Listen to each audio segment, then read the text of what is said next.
poesías, canciones, Sí. donde él desde estos años escribía. Y él cuenta que esta canción, este himno del niño de la escuela campesina, lo hace cuando era director y maestro de la escuela La Colorada de Santiago, que fue uno de sus primeros trabajos como maestro, graduado en la normal. Bueno. Y yo quería nomás mencionar los valores que tenía su obra, para niños y para adultos. Amor a la naturaleza, valores humanos, patriotismo, lo folclórico. Tú lo encuentras en toda su obra. De todo, es la variedad de temas y géneros. Ya está con nosotros a esta hora de la mañana la doctora Irene Delgado de la Academia Panameña de Literatura Infantil y Juvenil. ¿Cómo está, doctora? Bienvenida, buen día. Bueno, muy bien. Muy contenta con el programa de hoy. Y triste porque estoy un poquito afónica, pero afortunadamente tengo unas tremendas invitadas que no me van a permitir hablar mucho. Tenemos aquí en la cabina a la Fundación Chamarín, representada por su hija Abril Chamarín y su nieta Lía Méndez Chamarín. Yo quisiera empezar, y por supuesto en línea tenemos a la poeta, filósofa, escritora, ganadora de múltiples premios, que se nos ha unido para hablarnos de la obra poética de Carlos Francisco Chamarín, y ella es Ela Urriola.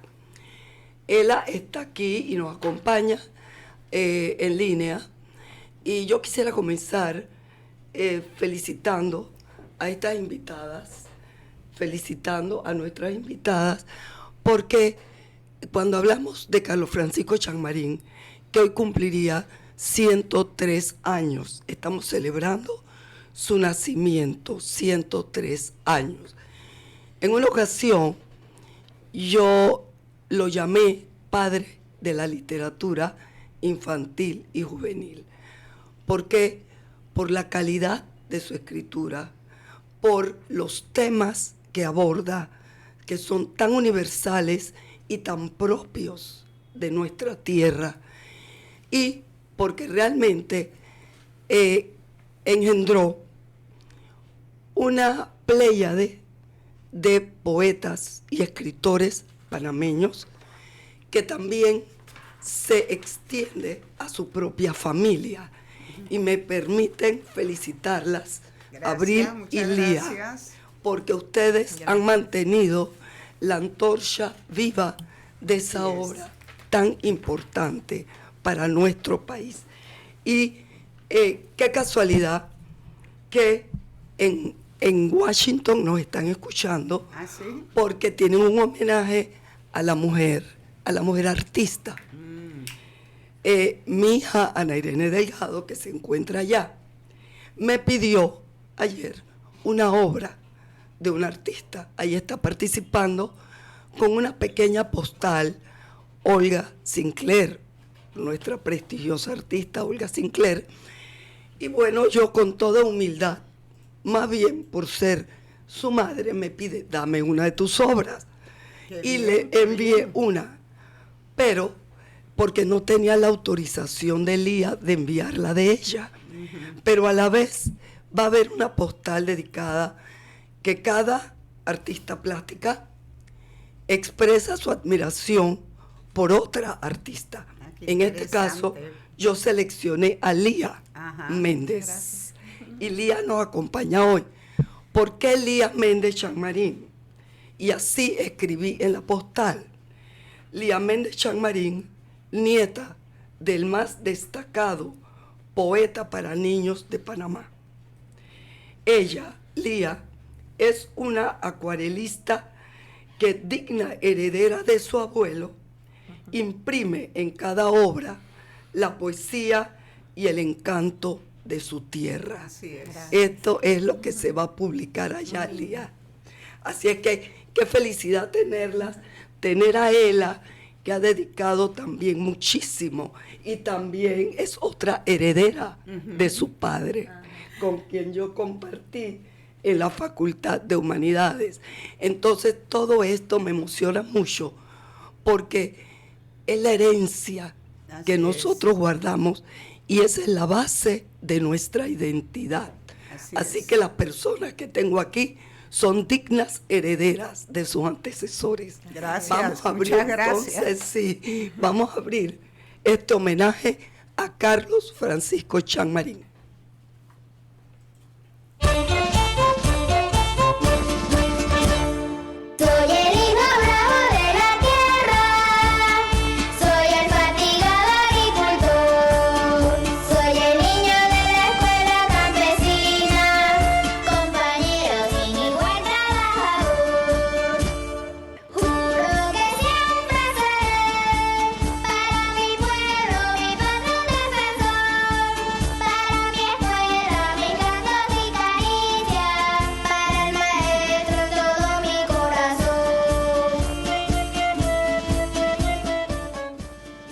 Bueno, como es Aventuras Literarias de Literatura Infantil, abrimos el programa con un himno al niño campesino escrito por Carlos Francisco Chammarín para que los niños no se olviden que después de carnaval viene la escuela. Entonces, por favor, Abril, ábrenos tú con una resumen de lo que fue los comienzos de la vida de Carlos Francisco Chammarín. Sí, muchas gracias, Irene, como siempre, una admiradora ferviente de la obra de mi padre, que como yo comentaba, no es solo de palabra, sino que Irene ha escrito sobre él, sobre su quehacer, y eso es lo que realmente queda. Claro. Y es muy importante esa labor investigativa, crítica, que has hecho, Irene.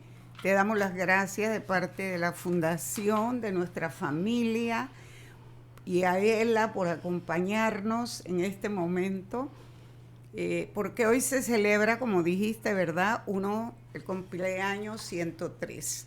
Y sentimos pues que este es un homenaje a su memoria y sobre todo que nos permite divulgar, difundir la gran producción. Acabamos de escuchar una canción.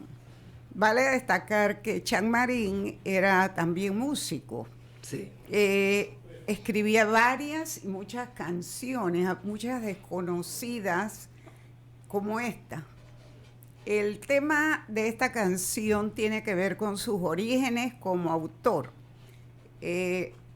Chammarín empieza a escribir siendo estudiante de la escuela normal en 5º año, y cuando se celebra el primer concurso municipal Ricardo Miró, un profesor, Montiel, lo anima y le dice, manda un libro. Y él dice que con mucho temor el profesor lo alentó y él manda el libro. Y oh sorpresa, él gana la mención honorífica. Él dice, me tiraron al río sin saber nadar. Eso lo dijo textualmente. Sí. Y en ese concurso ganó Dicky Bermúdez y Estela Sierra. Wow. Entonces los competidores eran bien fuertes. Sí, claro. En ese libro, él comienza su producción, diríamos, escrita, su primer libro. Y luego, él años 43 se graduó de maestro, en los años 45 él siguió escribiendo. Yo he tenido la oportunidad de sistematizar todo lo que encontré y todavía sigo encontrando poesías, canciones, sí, donde él desde estos años escribía. Y él cuenta que esta canción, este himno del niño de la escuela campesina, lo hace cuando era director y maestro de la escuela La Colorada de Santiago, que fue uno de sus primeros trabajos como maestro, graduado en la normal. Él veía que los niños no había cancioneros, no había poesías, sí, no había libros, eso es lo que él cuenta, y que él sintió que él tenía que llevarle a sus alumnos literatura, canto, todo aquello. Entonces hace este himno de la escuela campesina que si uno lo lee todo, porque lo que acabamos de escuchar Sí, es un fragmento, un extracto, sí. se da cuenta que es pura poesía musicalizada, ¿verdad? Un homenaje a este niño que se levanta temprano, que hace un esfuerzo, Sí. pero un niño que ama a la maestra, el maestro, un niño que le agradece. Pero ahí también va el tema patriótico. Dice, ¿verdad? Le entrego a mi patria, soy para mi patria un defensor, soy para el maestro mis cantos y poesías, a la escuela mis cantos y poesías, y al maestro mi corazón. Sí. Entonces hay 3 valores allí, porque siempre escribió matizando su literatura, es una literatura que transmite valores. Entonces, desde esos años 40, él no paró de escribir. En el año 59 edita el primer libro, que se llamó Socavón, ya entra en el tema décima. Ese fue el primer libro publicado en Veraguas, en una imprenta rústica de un señor apellido Castillo, le decían Papaché. Entonces es histórico, que este es el primer libro editado en Veraguas. Entonces es un libro de poesía. Eso nos parece extraordinario. Ese es en el 59. Padeció en esos años también de la represión política de Remón, ¿verdad? En el marco de la Guerra Fría, que se da una persecución a todo lo de izquierda. Incluso se declaró ilegal los partidos. Era Remón. En esa época, sí. Si era Remón, entonces un poquito más antes. 50, sí, años 50. Eso. Y ahí él va a parar a la cárcel. Ahora yo quisiera leer en el próximo segmento un pedacito de un texto que escribe en la cárcel Modelo. Eso lo encontré en un cuaderno viejísimo, letra pequeñita, porque no tenía papel, que le llamó Crear la situación emocional, que es el primer paso para escribir poemas en la cárcel. Qué bello, qué bello. Él nunca paró de escribir. Nunca. Por eso cuando todos los días escribía. Sí, cuando tú dices que escribiste este valioso libro, que es toda la vida y obra de Jean-Marie, que te tomó tantos años, yo pienso que de todo lo que has buscado, investigado, fueron pocos en el fondo, porque así es. Es decir, no solo lo que él publicó, sino lo que quedó fue sin lo publicar. menos. Lo menos. Exacto. Vamos a darle, y yo quiero que me leas ese fragmento. Al regreso, vamos a darle la palabra a Ela, que es una poeta y filósofa reconocida en nuestro país, y quiero que nos exprese su opinión sobre todo la poesía, porque él escribe para adultos y también para niños. ¿Dónde está el límite de esas dos especialidades, Ela? Gusto de tenerte, Ela. Saludos, agradezco la invitación, la compañía de la audiencia y sobre todo ese honor de compartir pues este micrófono con la descendencia tan luminosa de ese gran poeta, de la cual soy deudora de muchas maneras, porque de pequeña tuve pues la posibilidad de alimentarme y de nutrirme fuera incluso de Panamá de esa gran conciencia a través de su poesía y sus cuentos que mi padre conocía de memoria. Por lo tanto, uno de los momentos, debo reconocer, más luminosos también de mi vida fue cuando obtuve ese galardón, el premio de literatura infantil y juvenil, Carlos Francisco Jean-Marie, con el poemario Las cosas de este mundo. Para mí eso culminó todo una búsqueda y un aprendizaje que no acaba, ¿no? Yo quisiera hablar de ese Jean-Marie que desde otra perspectiva, donde pues esa conciencia, donde empieza el adulto y donde el mensaje para el adulto y para el niño, yo pienso que su valor y su poder está en que conjuga ambos, los conjuga de una manera muy particular. En el caso de su conciencia, para mí Jean-Marie es sobre todo la conciencia del mundo, la conciencia de la niñez, de la naturaleza, del compromiso, trabajo, la conciencia con las raíces. Y para destacar eso y cotejarlo con ese trabajo poético que es el que más se conoce, y pues la cuentística en Panamá, entre los jóvenes probablemente, espero que se siga leyendo. Yo quisiera remitirme a un texto que leyó en la Casa del Periodista en 1963, un texto que se llama Disertación sobre Literatura y Arte, un texto hermosísimo, lo pueden encontrar en Columna Literaria, allí se reprodujo en ocasión de esa gran camaradería, de esa gran amistad que pues reunía a la generación del 68 y ese compromiso con la patria. En ese texto él dice algo fundamental que me gustaría repetir hoy, elogiando al gran poeta Jean Marín. Ser poeta, escritor o pintor en Panamá es un heroísmo. Más fácil resulta ser boxeador o jinete y merece mayor atención de nuestras autoridades y de la prensa. Esta frase no ha caducado. Sigue siendo tan difícil hacer, beber, pues producir cultura, traerla, ponerla en el mundo.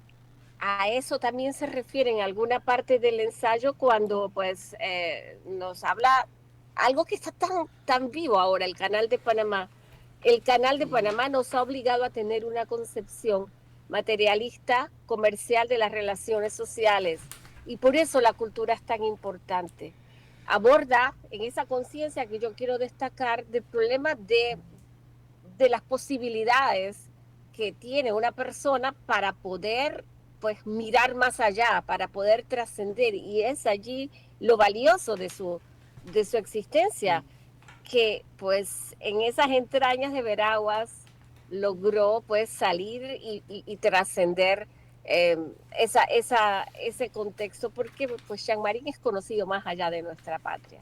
Así que yo quisiera hablar sobre todo de esa conciencia, y que esa conciencia es un elemento que se mantiene y unifica su trabajo para los niños, esa conciencia de la naturaleza, esa conciencia de los afectos, del poder de la imaginación. Pero esa conciencia es también una herramienta que nos da el maestro en su trabajo, que yo no diría que es para adultos, yo diría que es para todo aquel que quiera sentirse vivo, todas las edades. Sí, esto que has dicho es bien importante, porque a veces uno piensa en la literatura infantil, o muchos piensan, como en algo menor, algo que solo es para niños, y lo que tú has dicho es así. La literatura infantil, cuando tiene valor, es para niños, pero también para adultos. Claro que tiene su forma especial de llegar a los niños, pero tiene un fondo que también puede ser apreciado por los adultos. Sobre ese tema quisiera intervenir nada más. Sobre esa idea, en el libro Las gracias y desgracias de Chico Perico, que es una novela corta bellísima para niños, escribe cuando la dedica. Este es un libro para los niños, pero también para los viejos niños. Sí, exacto. Así puso, de y su cierto, puño y letra. Es Me cierto. gusta la reflexión que hace Ela. Sí, gracias. Sí, bueno, yo creo que es hora de darle la palabra antes del corte a la heredera artística de su abuelo, Lía Méndez.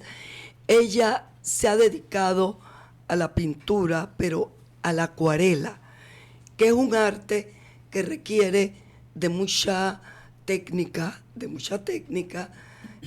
mucha paciencia, de mucha conexión, ¿no? Te lo puedo decir porque yo como hobby sí me dedico a la pintura, pero de grandes formatos, porque para mí, que tengo poco tiempo, cuenta la rapidez, pero admiro a aquellos que pueden dominar la técnica y concentrarse y lograr la perfección del detalle. Y eso es lo que tú haces. Y como dije yo en estas palabras anteriores, tu pintura, tu acuarela, es más que acuarela, porque sabemos que el que pinta produce una obra, pero cualquiera puede producir algo material, pero el arte está en lo que transmite. Así es que la pintura es poesía, y eso es lo admirable en Chico Chamarrín, que fue de todo, pero por encima de todo lo que hizo, pintura, fotografía, música, poesía, novela, más allá de todo, el timón de todo esto era la poesía y la sensibilidad. Así que, Lía, por favor, cuéntanos, porque yo he visto estas acuarelas tuyas que me parece estar leyendo a Chamarrín, de cómo describía la naturaleza, los pájaros, los árboles. ¿Cómo transmites tú eso en tus colores, Lía? Porque has ganado muchos premios. Sí, bueno, muchas gracias.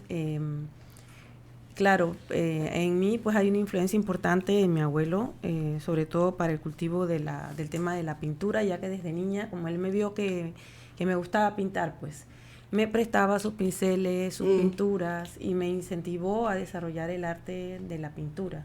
Y la pintura pues como forma de expresión, ¿verdad?, de los sentimientos, de la sensibilidad hacia las cosas que de la vida que nos hacen sentir o que nos llaman la atención. De hecho, para el tema del centenario, pues hicimos una exposición sobre la obra de mi abuelo, y una de las cosas que me tocó a mí, pues encargarme de la exposición, ya que la Fundación Chamarrín, pues somos sin fines de lucro y nosotros hacemos todo, y me tocó ser prácticamente la curadora de esa exposición.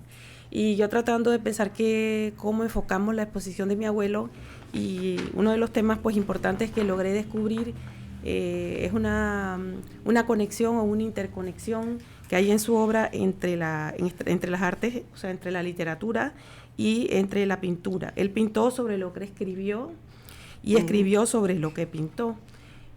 Allí pues hicimos referencia a ese término griego antiguo que se llama, denominado éfrasis, ¿verdad?, que se refiere a esa convergencia entre una obra literaria y una pintura. Y en la obra de Chamarrín pues encontramos cómo él utiliza diferentes medios semióticos para lograr la construcción social de significados en su obra. Esa convergencia entre literatura y pensamiento y arte pues hacen expresar pues su temática ideológica y reflejar lo que es la situación sociocultural, ¿ves?, de la época que le tocó vivir.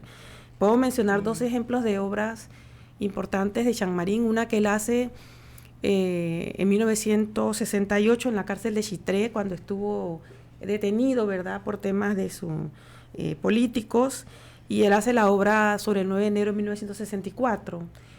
Lo hizo sobre una cartulina de 25 centavos, porque él hacía, como decía mi mamá, a veces no tenía ni papel cuando estaba en la cárcel y no dejó de escribir. Asimismo, él pintaba. En esta obra pues podemos apreciar siluetas desnudas, humanas, que están tratando de subir pues la cerca de la zona del canal, y de poner la bandera en la cerca. Entonces, esta obra, yo veo la relación con, por ejemplo, este párrafo de su décima, que se vayan del canal, donde él dice: solo de sangre y de pecho el pueblo armado trepaba por la nube colorada que surgía de su derecho. Así también podemos mencionar una obra que él hizo a raíz pues de la invasión. Sobre la invasión él escribió, pintó y varias manifestaciones artísticas sobre este tema, con el cual él sufrió muchísimo, sobre la invasión a Panamá. Y hay una obra sobre la invasión que tiene mucha relación con el libro de cuentos Nochebuena Mala, el cuento que se llama La Luz Anaranjada. En esa obra, pues, él, en el lienzo aparece la imagen de una mujer aterrorizada que en medio de un cielo absolutamente rojo, naranja, invadido por los helicópteros y los fuegos de guerra, corre con su hijo desgarrado colgando de sus manos. Y esto no es un cuento en Nochebuena Mala, pero no es ningún cuento, es un testimonio Ajá. que que le dio a él, pues, la profesora Matilde Segura Wong, quien era gran amiga de él y de la familia, y que estaba trabajando durante la invasión como laboratorista clínica en el Seguro Social. Y en el cuento dice, estaba muerta, Dios mío, es la muerte. Levitaba sobre una espesa veladura roja, anaranjada, muy brillante, vaporosa y aterradoramente calurosa. Yo estaba muerta. Los cabellos se me habían convertido en finos y retorcidos alambres de cobre, rojos, electrizantes y derretidos. Y cuando uno ve la pintura, te das cuenta, ¿verdad?, de esa relación que estamos hablando entre su literatura y su pintura. De hecho, ahora mismo una reproducción de esa obra se está exponiendo en la Universidad de Panamá, en el vestíbulo de la biblioteca, organizada por la Galería Manuel Amador. Sí, la exposición esa se obra llama... es muy dramática, impresionante. Es una exposición sobre agresiones a la nacionalidad panameña. Sí. Agresiones a la nacionalidad panameña. Sí, y bueno, excelente, nada sí. más comentarle pues que mi abuelo era un autodidacta, que él tuvo también la oportunidad, siendo exiliado con el golpe militar del año En 68, Chile, él en estudió Chile, arte, sí. y estudió en la Escuela de Bellas Artes de la Universidad de Chile, y practicó pues diversas técnicas pictóricas, el óleo, la acuarela, Sí. el acrílico, también incursionó en el muralismo, o sea que hizo, quizás fue uno de los primeros muralistas de Panamá. En el año 59 hizo importantes murales en Santiago de Veraguas. También hacía las caricaturas de sus periódicos, del Cholo, de Unidad, porque fue periodista y él hacía todo. Entonces él no se ponía límites, él trabajaba todo, incursionaba como caricaturista. También son impresionantes sus caricaturas y sus trazos, o sea, distinto a lo que hace en otras pinturas. Y bueno, unas obras llenas de luz, de vida, utilizando, pues, como le dije, diferentes técnicas, hasta la cartulina, pues, como dijimos, ¿verdad? Qué belleza. Debido a un sus artista circunstancias. integral. Allí Bueno. yo quería nomás mencionar los valores que tenía su obra, para niños y para adultos. Amor a la naturaleza, valores humanos, patriotismo. Lo folclórico. Tú lo encuentras en toda su obra. De todo, en la variedad de temas y géneros. Vamos a la pausa, ¿le Exacto. parece, doctora Irene, y a nuestras distinguidas invitadas, todas? Aquí en la mañana, Ancón. Esta es la Academia de Literatura Infantil y Juvenil y sus aventuras literarias. Vamos a la pausa y regresamos.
Bueno, ahí vemos a Jean-Marie, folclorista, Cierto. cómo a través del folclore él lleva a los niños a apreciar ciertos valores.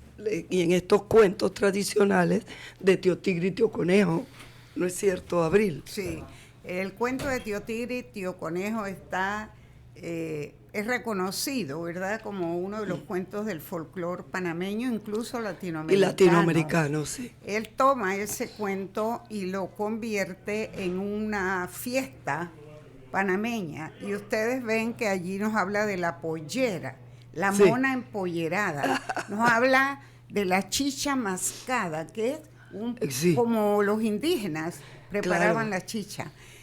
Nos habla de los sombreros, nos habla de la música, Sí. una fiesta, una ranchería, que te da a todos los niños un panorama de cómo es una fiesta en un Claro. campo. Y también nos da aquellos valores de los animales, porque mi papá también era, como buen ecologista, le dedicó muchas cosas a Wow. los animales. Ahorita tenemos publicado una novelita que se llama Solaris, Ay, sobre Solaris. una perrita pequinesa tengo que hubo aquí, en la casa. Solaris, Sí, claro. ahí está. Esa es una ilustración que hizo Lía. Qué belleza. Tenía la canción al periquito, la canción Ay, al sí. perro cucho, a los lagartos.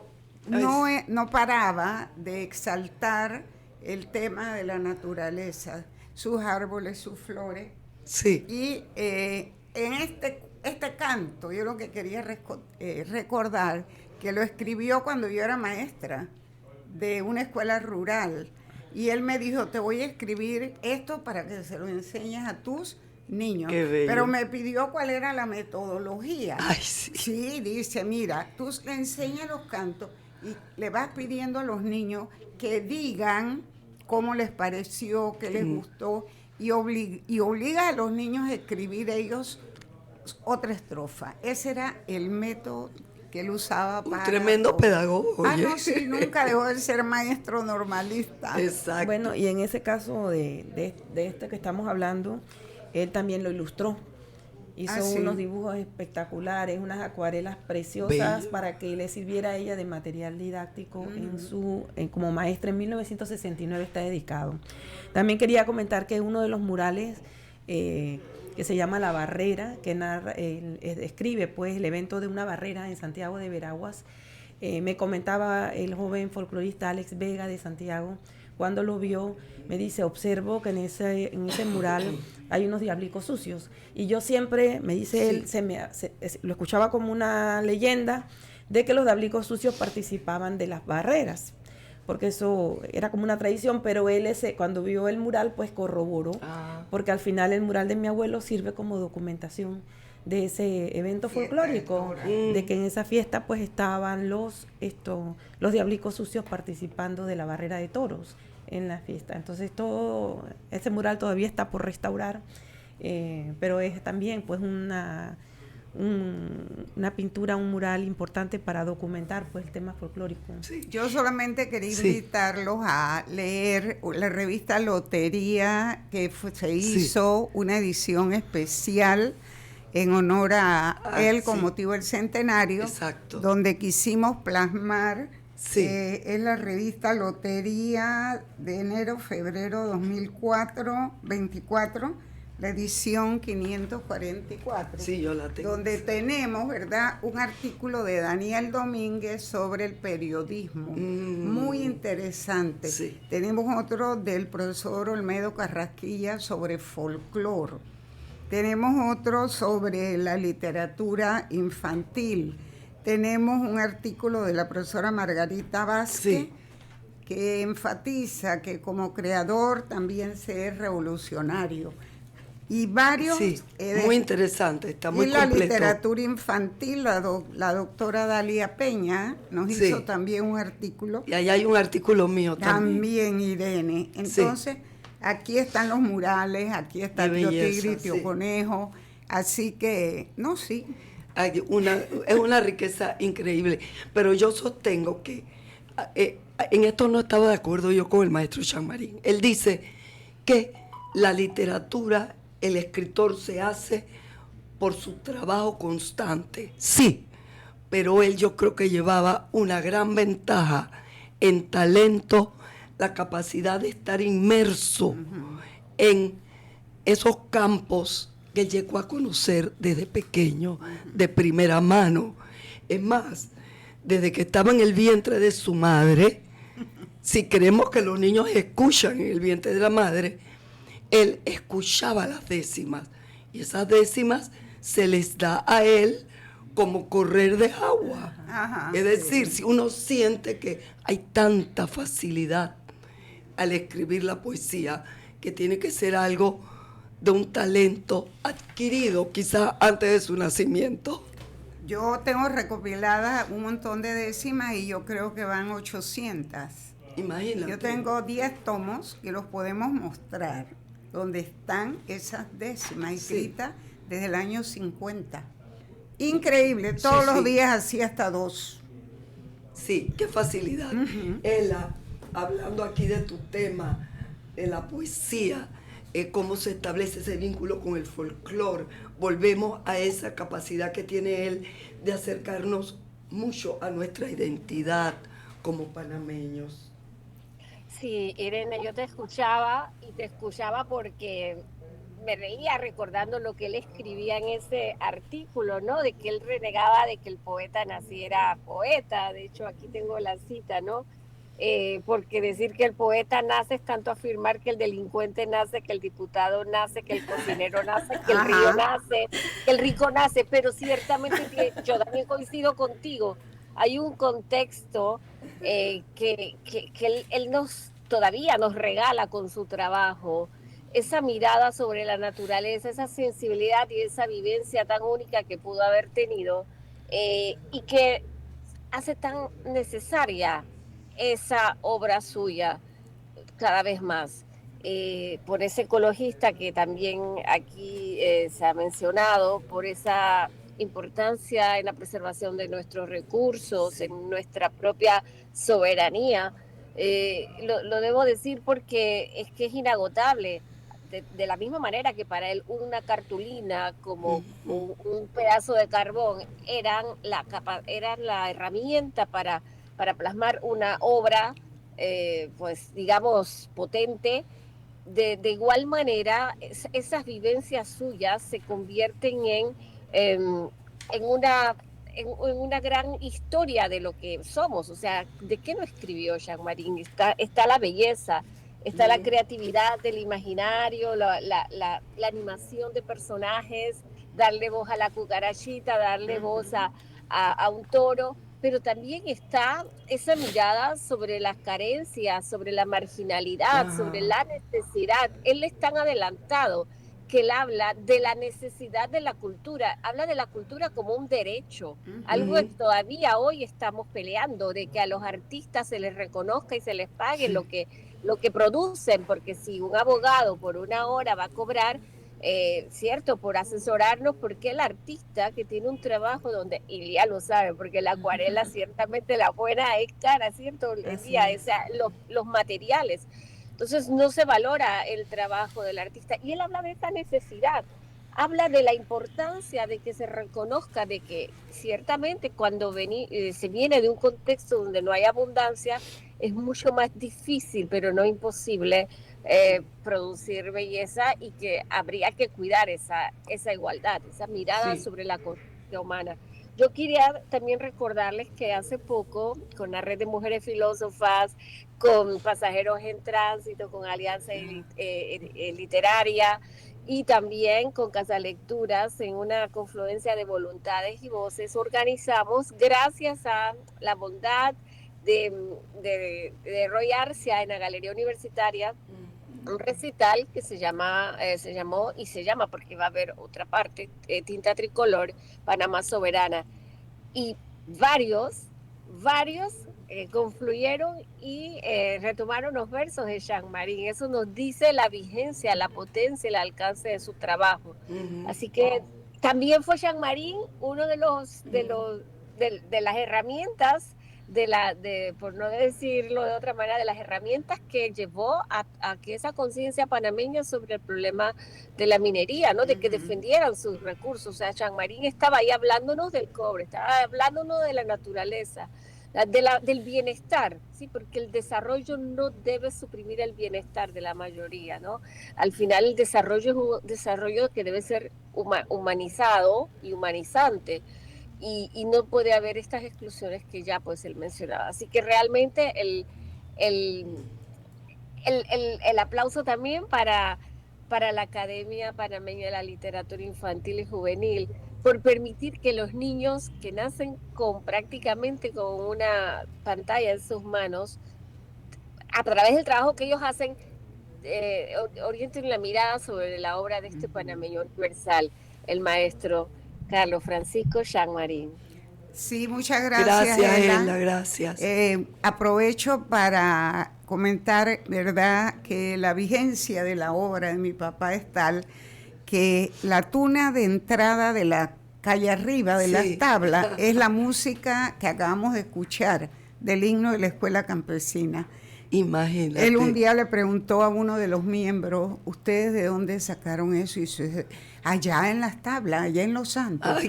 Y él cuenta que era que le enseñaba este himno a sus maestras normalistas, porque él fue profesor en la normal, y que él supone que estas maestras llevaron el canto. Es más, en esos días fue tan emocionante escuchar a una maestra cantándolo, una señora bastante mayor, el himno de la escuela campesina, y ella dice, ese nos los enseñó el profesor Jean-Marie.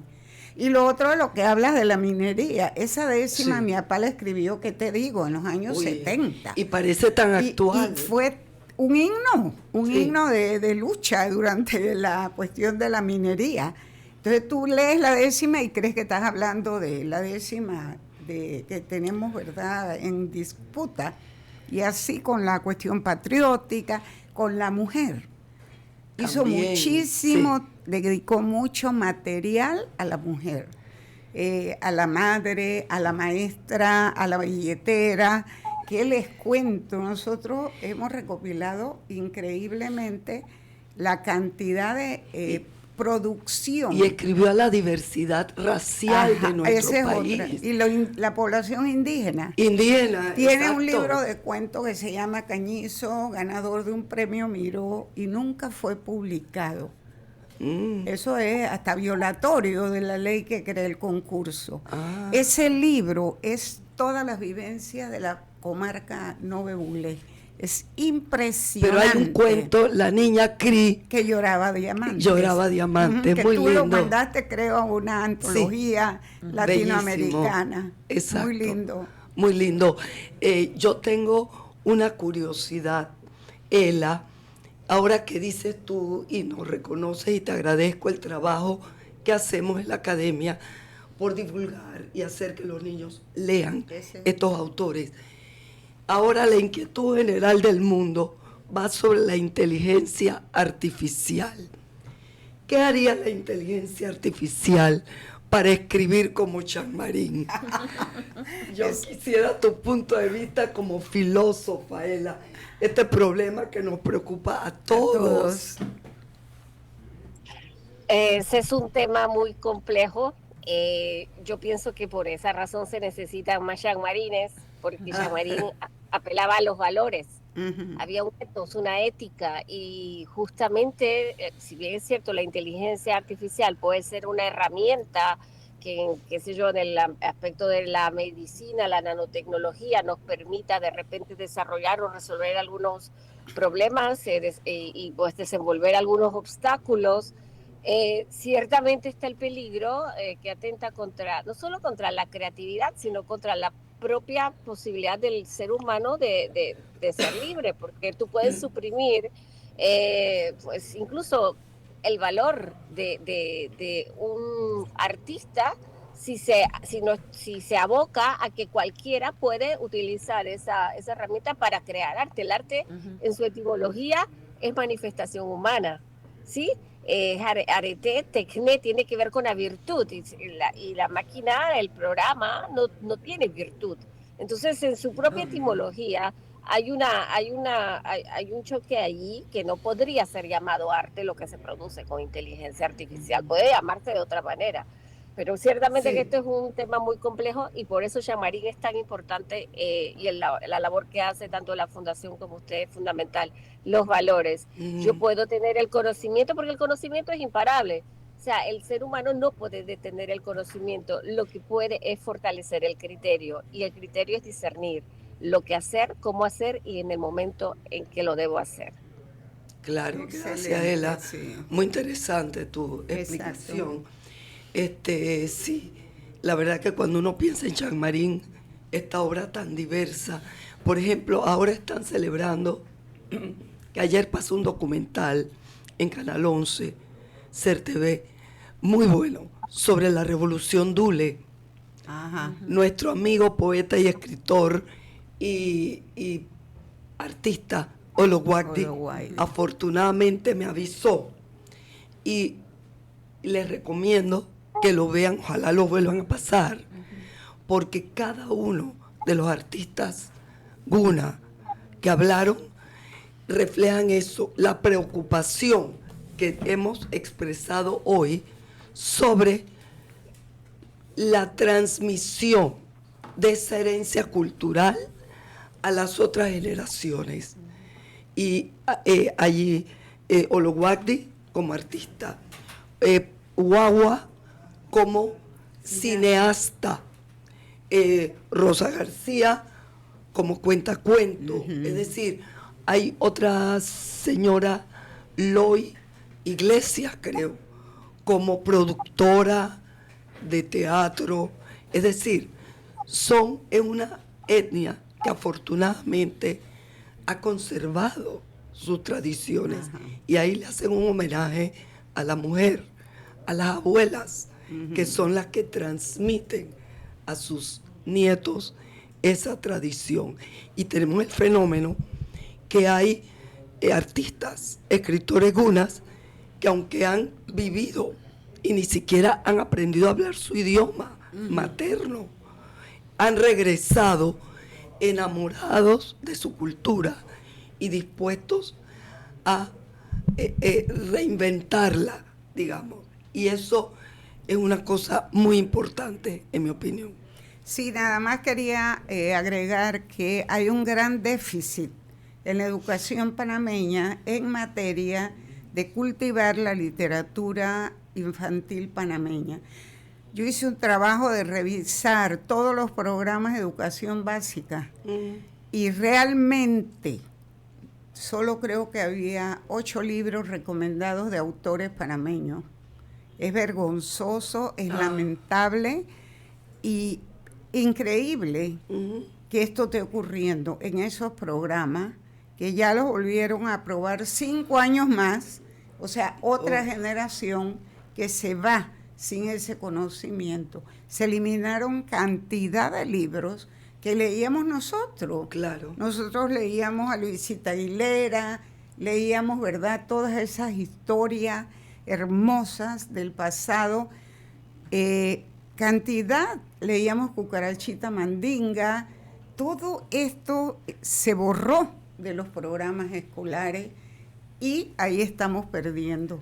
Pero esa es una responsabilidad del Ministerio de Educación, que no la asume, porque esta situación viene dándose hace años. Eliminaron, por ejemplo, El guerrillero transparente, una novela que escribió mi papá. Importante. Muy leída. Sobre Victoriano sobre Lorenzo. La vida de quién era Victoriano y cuál fue su significado. Ni siquiera. Sí, porque lo de Victoriano, él lo escribió para adultos, El guerrillero transparente, y para niños, El cholito que llegó a general. Ajá, dos libros. Sí. Incluso El guerrillero transparente obtuvo un premio Miró. Sí. Y no está. Busquen la bibliografía de él. Busquen programas incluso de español. No hay. La mayoría son de gramática, los textos. Y lamentablemente hechos por fuera del país, algunos, y sin esa conciencia de que la literatura hay que aprenderla, hay que leerla, hay que disfrutarla. Ese es un déficit. Igual los cantos. Ya los niños nuestros no saben cuáles son las rondas, ¿verdad? Tradicionales, igual los juegos, todo eso se ha perdido. Entonces, es una Mira, eso es una tendencia mundial. Esta mañana nada más, sintonizando el canal francés, que yo lo escucho mucho, pasa un boletín sobre África. Vi un programa sobre la tribu Tuareg, la etnia Tuareg. Esa etnia, y es interesante ver cómo en África está pasando lo mismo que acá. Es decir, se quejaban los padres, ellos son nómadas, y se quejaban de que ya los jóvenes no le prestan atención a los adultos, no hacen los cantos, los bailes que tenían antes, y como decía muy curiosamente uno de los interrogados, nada más piensan en el celular, todo el día en el celular, y en la moto. Es decir, celular y moto. Increíble. Sí, sí. Yo me reía y digo, es una epidemia mundial. Una epidemia. ¿Qué vamos a hacer con esto? Un problema muy serio. Muy serio. Bueno, nosotros seguiremos luchando por lo que creemos, y que ya veo que en algunos países europeos están regresando a los libros. A los libros. Prohibido los celulares en las escuelas. Los países que tienen unos niveles de educación más elevados, prohibido el celular, porque el niño tiene que volver al libro. Incluso creo que escuché que en Suiza, en Finlandia, habían tenido que editar nuevamente todos los libros. Y lo triste de esto es que la tecnología, en ese sentido, mal utilizada, está creando una nueva división social entre los que tienen los recursos para hacer que sus hijos lean y se acerquen a una educación como debe ser, y los otros, las grandes mayorías, que sus padres no tienen el tiempo, la posibilidad de guiar a los niños. ¿Qué hacen los niños? Celular. Claro. ¿Y qué ven en el celular?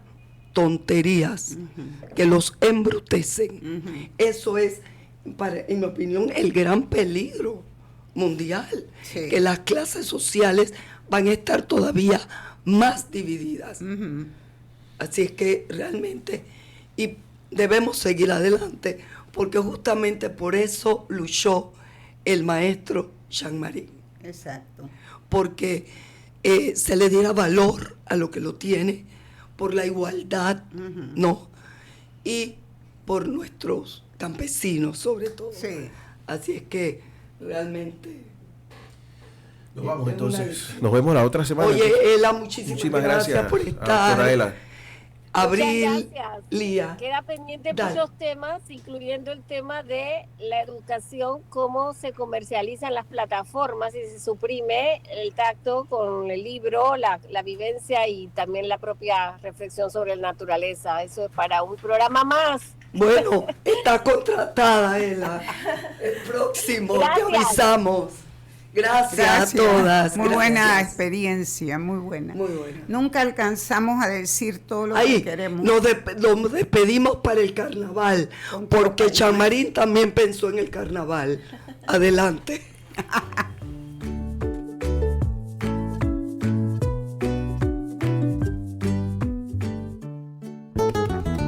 Yo tenía mi casa chica